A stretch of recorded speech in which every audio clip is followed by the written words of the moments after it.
Selamat siang Tribuners, saat ini Anda menyaksikan berita terkini Lampung bersama dengan saya Mutiara. Dan kami akan menyajikan informasi menarik dan terkini untuk Anda dari berbagai daerah di Provinsi Lampung. Dan inilah berita terkini selengkapnya.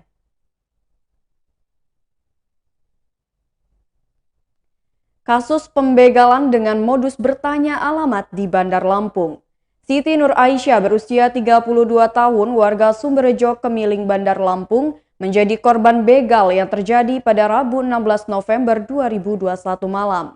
Kejadian yang diperkirakan pada pukul 21 waktu Indonesia Barat ini terjadi saat korban melintas di Jalan Kulit Gang Sumo 1 Langkapura Bandar Lampung. Adapun modus yang dilakukan pelaku yakni dengan cara berpura-pura menanyakan alamat kepada korban. Korban menuturkan saat itu dirinya baru saja pulang dari tempat menjahit pakaian. Namun saat melintas di TKP, korban yang mengendarai sepeda motor dengan nomor polisi BE 2689 AES diberhentikan oleh seorang pemuda tak dikenal. Korban pun menghentikan laju kendaraannya dan menjawab pertanyaan pemuda tersebut. Pelaku berpura-pura menanyakan alamat kepada korban. Setelah itu pelaku menodongkan sebilah pisau ke arah perut korban, sembari memaksa korban menyerahkan motor miliknya. Dalam keadaan terancam, korban terpaksa memenuhi permintaan pelaku. Akibatnya, Honda Beat warna putih dengan nomor polisi BE 2689 AES dibawa kabur oleh pelaku. Setelah berhasil melakukan aksinya, korban menyebut pelaku kabur membawa motornya ke arah Balai Krakatau Jalan Imam Bonjol, Langkapura, Bandar Lampung. Korban sempat teriak minta tolong, karena memang sekitar jalan itu sepi jadi tidak ada yang dengar dirinya berteriak. Sementara itu, kerabat Siti Jamila mengatakan daerah yang menjadi lokasi pembegalan saudaranya itu memang dikenal rawan tindak kejahatan. Pasalnya, menurut Jamila, beberapa hari yang lalu seorang ibu-ibu juga menjadi korban penjambretan. Atas kejadian tersebut, korban telah melaporkan ke SPKT Mapolsek Tanjung Karang Barat untuk mendapatkan tindakan selanjutnya. Kapolsek Tanjung Barat, Kompol David Jackson Sianipar melalui Panit 1 Aibda Eko mengatakan telah menerima laporan dari korban. Eko menambahkan unit Reskrim Polsek Tanjung Karang Barat mendatangi lokasi kejadian untuk mengumpulkan keterangan saksi-saksi.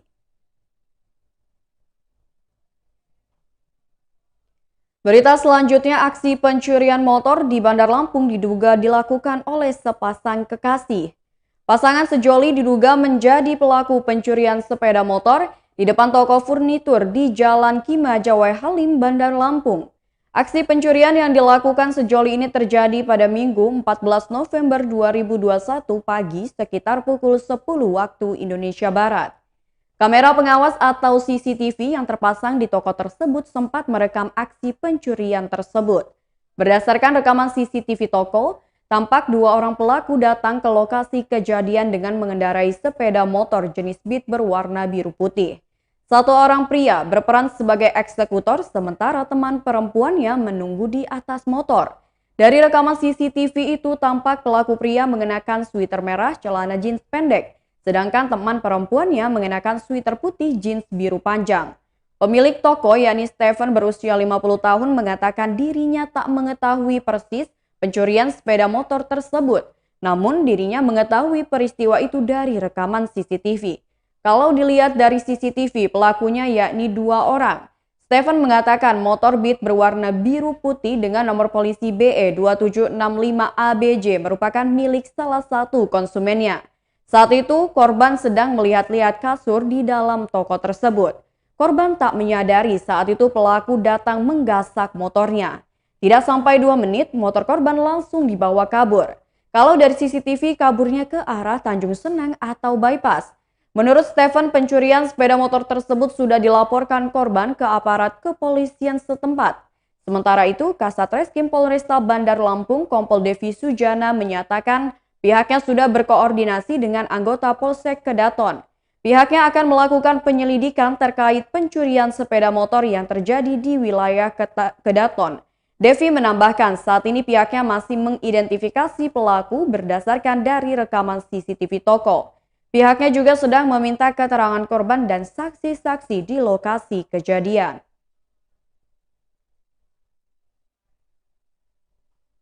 Berita selanjutnya, Wakil Ketua 2 KONI Lampung penuhi panggilan penyidik Kejati Lampung. Wakil Ketua 2 Bidang Teknis Komite Olahraga Nasional Indonesia Lampung, yakni Frans Nurseto, memenuhi panggilan sebagai saksi oleh penyidik di Kejati Lampung pada Rabu 17 November 2021. Dirinya memenuhi panggilan penyidik dari pukul 10 waktu Indonesia Barat hingga pukul 17:30 waktu Indonesia Barat. Pemanggilan dirinya terkait dugaan tindak pidana korupsi dana hibah di KONI Lampung.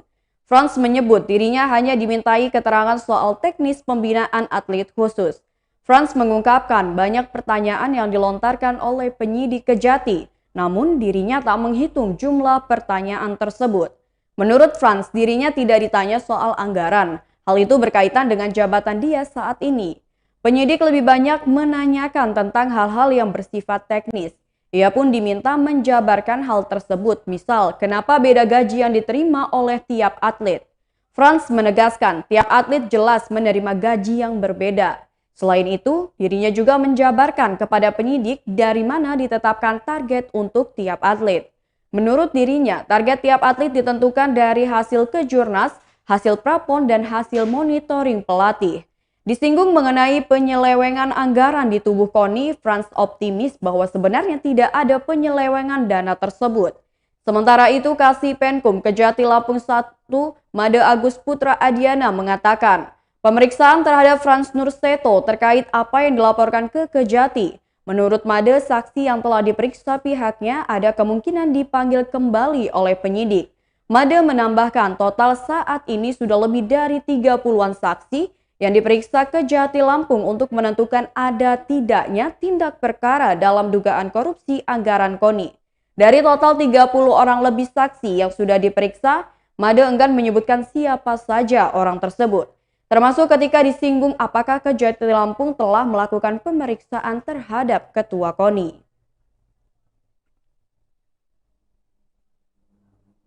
Berita selanjutnya, kasus dugaan penipuan oleh oknum anggota DPRD di Lampung Selatan berakhir damai.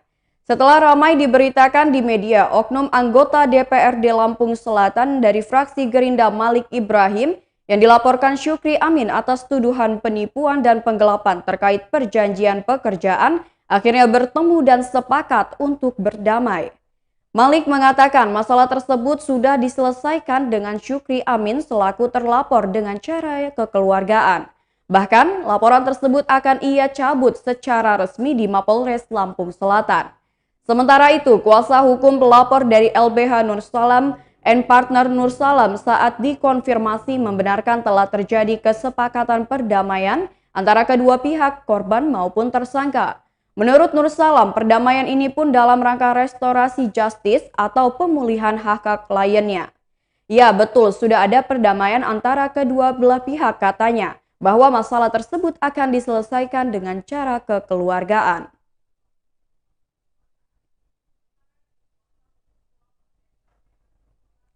Berita selanjutnya, 3 gajah liar masuk perkampungan warga di Lampung Barat. 3 ekor gajah liar masuk ke perkampungan warga di Pekon Gunung Ratu, Bandar Negeri Suwo, Lampung Barat. Rombongan gajah liar yang disebut Jambul itu sudah sekitar 5 hari berada di Pekon Gunung Ratu.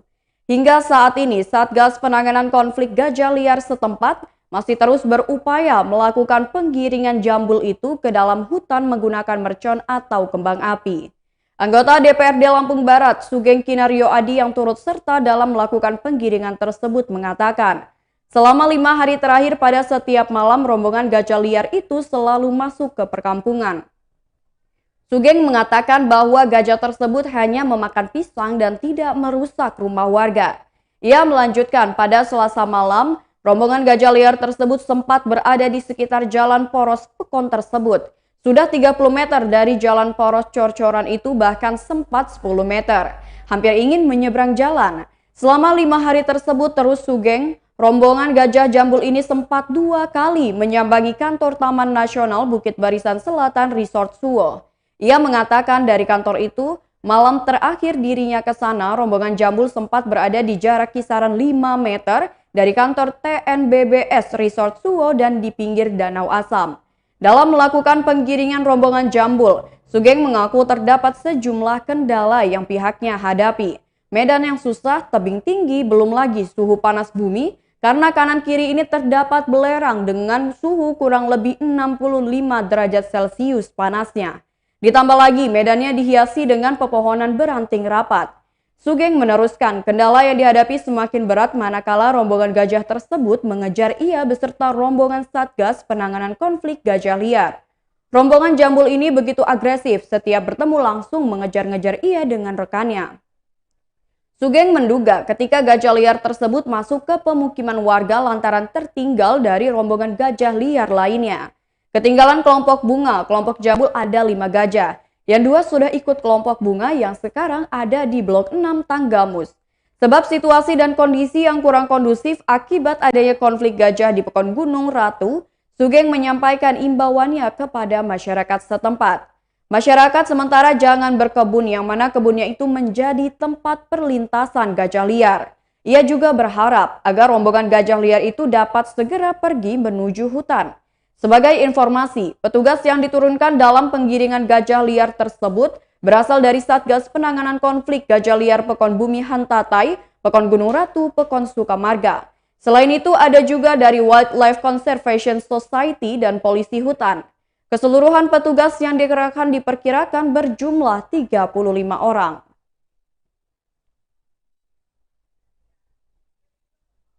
Berita selanjutnya, balita 19 bulan meninggal dunia tertabrak kereta api. Balita berusia 19 bulan meninggal dunia setelah tertabrak kereta api. Kejadian ini terjadi di Natar, Lampung Selatan pada Rabu 17 November 2021 sekitar pukul 8 waktu Indonesia Barat. Balita berjenis kelamin laki-laki itu meninggal dunia setelah tertabrak kereta api BBR 3066A di kilometer 22+6,7 emplasmen Stasiun Gedung Ratu KS Rejosari, Dusun Srimulyo 2, Kelurahan Pemanggilan Natar.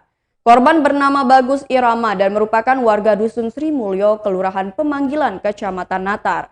Saat dikonfirmasi, Humas Manajer Humas PT KAI Divre 4 Tanjung Karang, Jaka Jakarsi membenarkan kejadian tersebut. Menurutnya, kereta api BBR 3066A berjalan dari Tanjung Karang menuju Kota Bumi. Lalu terlihat seorang anak laki-laki kecil sedang merangkak di atas jalur 2 KA kilometer 22+6,7 emplasmen Stadion Gedung Ratu tersebut.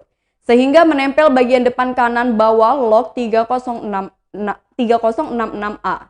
Jaka mengatakan masinis sudah berupaya memberitahu korban dengan membunyikan sirene 35 dengan keras saat masuk di jalur 2 Stasiun Gedung Ratu tersebut. Namun kecelakaan tak dapat dihindarkan. Korban meninggal dunia di lokasi kejadian. Petugas di lapangan bersama Korwil Satpam menuju TKP untuk mengamankan TKP. Lalu membawa korban menuju rumahnya yang berdekatan dengan TKP. Kemudian korban dievakuasi oleh warga setempat ke rumah korban. Menurut dirinya, petugas di Stasiun Gedung Ratu telah berkoordinasi dengan Polsek Natar. Petugas sudah berkoordinasi dengan Jasa Raharja untuk mengurus klaim kecelakaan dan mengantarkan jenazah ke RSUAM. Dirinya mengatakan PT KAI Tanjung Karang mengungkapkan bela sungkawa sedalam-dalamnya kepada keluarga korban atas peristiwa kecelakaan tersebut.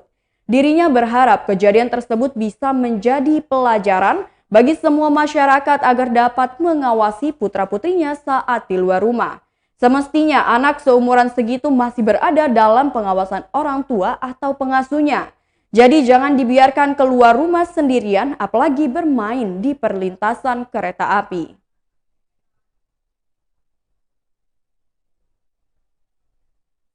Baiklah Tribuners, itulah berita terkini Lampung bersama dengan saya Mutiara. Selamat siang dan sampai jumpa.